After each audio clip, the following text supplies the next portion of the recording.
नमस्कार। आज हम हनुमान जी की बात करेंगे। हनुमान जी को एक बार भूख लगी तो वे भोजन के लिए सीता माँ के पास गए और वहाँ पर सीता माँ के मांग में सिंदूर देखकर उन्होंने सीता माँ से पूछा कि माँ, ये आपने क्या लगा रखा है।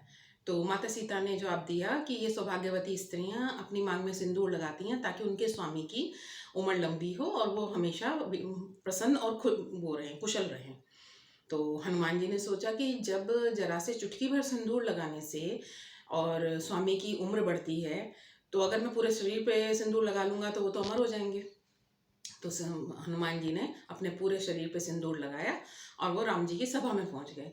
उन्हें राम जी की सभा में आया देख के सब सभासद उन्हें देख के हंसने लगे, उनका ये रूप देख के, क्योंकि उनके पूरे शरीर पे सिंदूर लगा हुआ था। तो राम जी बहुत मन ही मन, राम जी तो समझ ही गए थे, अंतर्यामी थे, वो समझ गए कि इन्होंने, हनुमान जी ने क्या लीला रची है। तो उन्होंने उन्हें आशीर्वाद दिया, राम जी ने हनुमान जी को, कि जो भी मंगलवार और शनिवार को तुम उन पे हनुमान जी पर चोला और घी मिश्रित सिंदूर चढ़ाएगा, उसको कभी भी कोई परेशानी, सुख दुख दुख नहीं आएगा लाइफ में, और राम जी हमेशा उस पर कृपा करेंगे।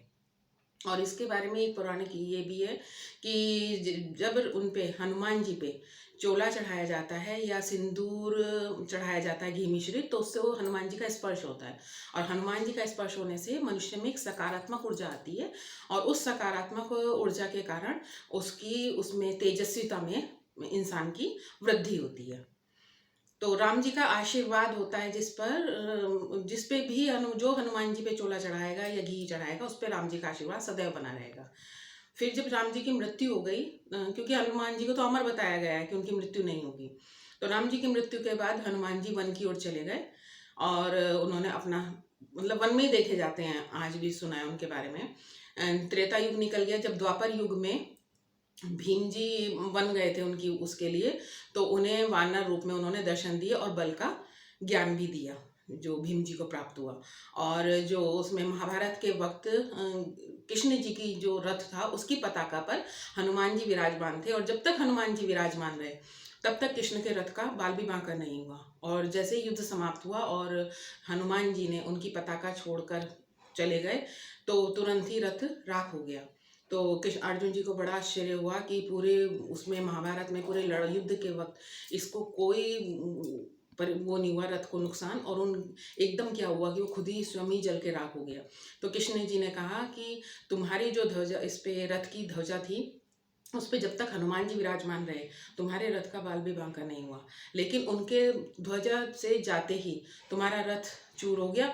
नहीं तो ये सोचो कि इतने भारी युद्ध और इतने भयंकर अस्त्र शस्त्रों के बाद भी तुम्हारा रथ का बाल बांका भी नहीं हुआ। क्यों नहीं हुआ? क्योंकि हनुमान जी का उस पर आशीर्वाद था, हनुमान जी स्वयं ध्वज रूप में उसमें विराजमान थे। उसके बाद यही है कि हनुमान जी तो अब तक अजर अमर हैं। कि 17वीं शताब्दी में जो तुलसीदास जी थे, उन्हें रामायण लिखने के लिए प्रेरित भी स्वयं हनुमान जी ने किया था।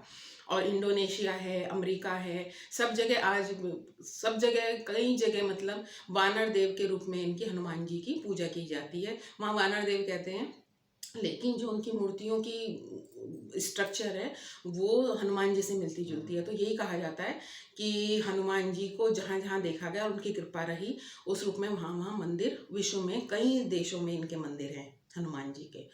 और ये कहा जाता है कि जब कलयुग का अति होगी, कलयुग का एंड आएगा और कल्कि महाराज जी का जन्म होगा, उस वक्त हनुमान जी उन कल्कि, उनका देव का अवतार का साथ देंगे और फिर उन्हीं में विलीन होके इस दुनिया से विदा हो जाएंगे।